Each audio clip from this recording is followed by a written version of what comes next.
अस्सलाम वालेकुम नाजरीन, खैर मकदम है आपका। आप देख रहे कश्मीर हेडलाइंस और मैं हूं निदा मकबूल। नाजरीन, आज आपकी मुलाकात ऐसे उभरते हुए सितारे से कराते हैं जो कश्मीर में रहते हैं और काफ़ी कम उम्री में काफ़ी कुछ हासिल कर चुके हैं। जी हाँ नाजरीन, इस उभरते हुए सितारे का नाम मोहम्मद मुसद्दिक है। खैर मकदम है आपका। शुक्रिया। आम लोगों की बात करें तो कहते हैं कि 40 साल, जी हाँ 40 साल आप पहले किताबों का मुताला करें फिर मसनद बन सकते हैं। आपने अपनी कम उम्री में कैसे इस काम को बजा लाया? जी, ये जो बात है कि 40 साल जो है पहले हमें किताबों का मतला करना होता है, ये बिल्कुल सही है। और ये जो बात है, सो पहले मैं एक बात इसी के साथ ये कहना चाहता हूँ कि जो उम्र है वो एक अदद है। Age is just a number. So what you need to do is, if you are willing to write a book, there is you need to pick a specific topic on which you need to write and on which you need to like complete it. And the topic should be diverse, the topic should be diverse, and you need to pick a topic, you need to pick a subtopic from it, and you need to complete the book in it. सो हाँ, मैंने क्या किया कि मैं जो है बचपन से ही लिटरेचर के माहौल में रहा हूँ। मेरी माँ जो है वो लिटरेचर की टीचर है, वो इंग्लिश टीचर है, लेक्चरर। एंड उनसे जो है मुझे बहुत कुछ सीखने को मिला। हमारे घर पे जो था पहले से बुक्स का माहौल रहा करता था। मैंने जो है बहुत सारी बचपन से मुझे लिखने का भी शौक़ था। मैंने बचपन से कुछ पहले मैं बुक्स पढ़ा करता था, उसके बाद जो है उनको अपने वर्ड्स में जॉट डाउन करता था, अपने थॉट्स को। सो हाँ, ये मेरा बचपन से ही रहा है कि लिखना है, मेरा बचपन से ही एक लिखने का शौक़ रहा है मेरा। सो हाँ, और उसके बाद मेरी मम्मा भी मुझे सजेस्ट करती थी कुछ ऐसी बुक्स जो फुल ऑफ रिसोर्सेज हो, जिससे मुझे बहुत कुछ सीखने को मिले। उसके बाद हर शाम को मुझे मम्मा ऐसा बोलती थी कि तुमने इस बुक से क्या सीखा। तो फिर हाँ, मैं उन्हें बता देता था कि मैंने ये सीखा। और उसके बाद मम्मा मुझे लिखने को भी बताया करती थी, जिससे मेरी जो है लैंग्वेज पे होल्ड आया। एक बुक लिखने के लिए जो है आपको किसी एक लैंग्वेज पे जो है बहुत ज़्यादा होल्ड होने की ज़रूरत है।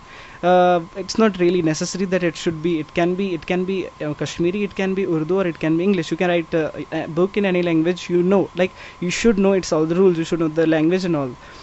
सो जो है मैंने इंग्लिश पे ही बचपन से फोकस किया।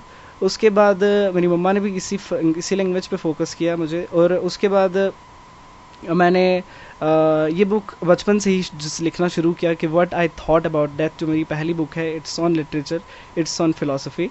पहली बुक जो अल्टीमेट डेथ है, ये 2019 में लॉन्च हुई पहली। तो इसमें मैं बचपन से ही इसके कुछ पॉइंट्स नोट कर रहा हूँ, what I think about death. जो भी मेरे दिमाग में आता था, व्हाट इज़ डेथ, वो मैं लिखते जाता था। उसके बाद ये बुक जो है, इसमें मैंने कंपाइल किया दूसरे स्क्रिप्चर्स को, जिनसे मैंने ये प्रूफ किया कि जो मैं सोचता था उसके बीच और जो रियल है उसके बीच में कंट्रास्ट क्या है।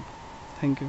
मोहम्मद मुसद्दिक, तो आप मुझे बताइए कि आपका जो टैलेंट है वो आपने कम उम्री में ही जाना है कि मैं लिख सकता हूँ, मैं काफ़ी कुछ कर सकता हूँ। क्या इसके पीछे आपकी मम्मा का ही हाथ है? इसके पीछे आपकी माँ का ही हाथ है, जैसे आप बोल चुके हैं?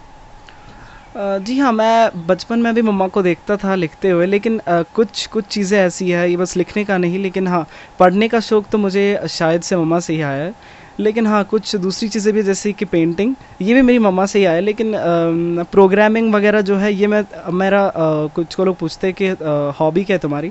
तो मेरी हॉबी जो है वो इनोवेशन है, कुछ नई हॉबीज़ ढूंढना। जैसे कि I try to do everything, I try to do something new, something novel which has never been done before. So यही जो है मेरा बचपन से रहा है कि यही जो मेरा रहा है कि you every day you need to try something new, you need to do something new, जिससे कि अचानक से इन नई चीज़ों में एक ऐसी चीज़ आए कि जो which is capable of making you proud. Musaddiq ji, क्या आपने कभी सोचा था कि आप बैनुल अक़वामी स्कॉलरशिप हासिल कर पाएंगे? जी, मैंने ऐसा सोचा तो नहीं था कि मैं इंटरनेशनल स्कॉलरशिप हासिल करूँगा, लेकिन हाँ, मेरे दिमाग में थॉट था I need to do something different which none of my family members have done. क्योंकि मुझे ये पता, हमारी फैमिली में या इवन हमारे नेबरहुड में किसी को भी पता नहीं थी इंटरनेशनल स्कॉलरशिप होता क्या है। So to crack this scholarship test जो दिया था उन्होंने, आई थॉट कि कुछ डिफरेंट, अगर तुम्हें कुछ डिफरेंट हासिल करना है, you need to do something different. I did research on how these scholarships take place, and उसके बाद जो है मैंने अचानक से जिस दिन मुझे पता चली कि ऐसा है, बस यही एक एग्ज़ाम जो है मेरे दिमाग में रहा। उसके बाद कुछ मंथ्स के लिए मैंने इसकी प्रिपरेशन की, बस उन्हीं मंथ्स में मुझे पता था मुझे करना है, क्योंकि मेरी मम्मा भी कहती है, सब कहते हैं कि बहुत इंपॉर्टेंट है, अगर आपने कुछ स्टार्ट किया है, you need to end it very well. Talent की बात करें तो बहुत सारे बच्चे ऐसे हैं जो टैलेंट शो नहीं करते। बहुत सारी वजूहात होते हैं, कभी उनके फैमिली का सपोर्ट नहीं रहता, कभी सोसाइटी, कभी ज़माने से वो डरते हैं। क्या मैसेज रहेगी आपकी उनके लिए? उनके लिए मुझे ये मैसेज देनी है कि यू नीड टू वंस और twice you need to prove yourself to your parents, जैसे कि आपको दिखाना है कि you are capable of something. क्योंकि आजकल के हमारे कश्मीर के सोसाइटी में जो है हमारे पेरेंट्स हैं, दे जस्ट थिंक कि उनके पेरेंट्स, उनके जो बच्चे दे वार्ड्स देयर ऑफ लॉट। बहुत बार मैंने सुना है, मेरे फ्रेंड्स हैं कि उनके पेरेंट्स सोचते हैं कि वो किसी लायक नहीं है, बट हमारे पेरेंट्स को ऐसा दिमाग में रखना चाहिए कि माई सन और डॉटर, ही और she is divorced and she is capable of doing everything that has been done until now. So parents को जो है अपने वार्ड्स पे पूरा ट्रस्ट रखना चाहिए that they can do everything, they can crack anything, they can do anything in this world.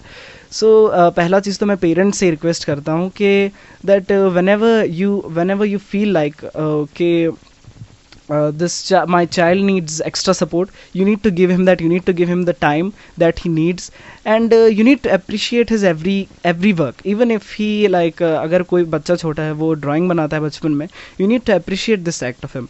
या कोई बहुत सारे बच्चे होते हैं वो पोइम्स लिखते हैं, बचपन में पोइम्स लिखते हैं और वो कंपाइल करते हैं उनको,